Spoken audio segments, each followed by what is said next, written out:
السلام علیکم ورحمۃ اللہ وبرکاتہ۔ آج حرم شریف میں برستی ہوئی یہ بارش مجھے رسول اللہ صلی اللہ علیہ وسلم کی زندگی کا ایک حسین لمحہ یاد دلا رہی ہے۔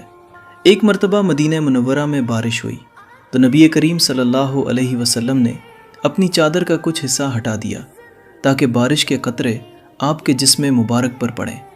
صحابہ کرام رضی اللہ عنہم نے عرض کیا، یا رسول اللہ، آپ نے ایسا کیوں کیا؟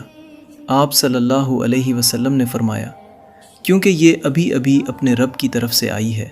سوچئے، وہ بارش جسے ہمارے آقا صلی اللہ علیہ وسلم نے رحمت سمجھ کر اپنے جسم پر آنے دیا، آج اسی رب کی رحمت اس کے مقدس گھر پر برس رہی ہے۔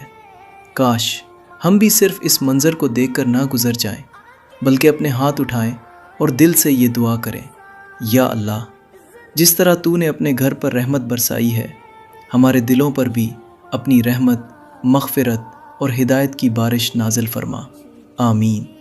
اور حرمین شریفین کی ایسی روح پرور ویڈیوز کے لیے مزلائب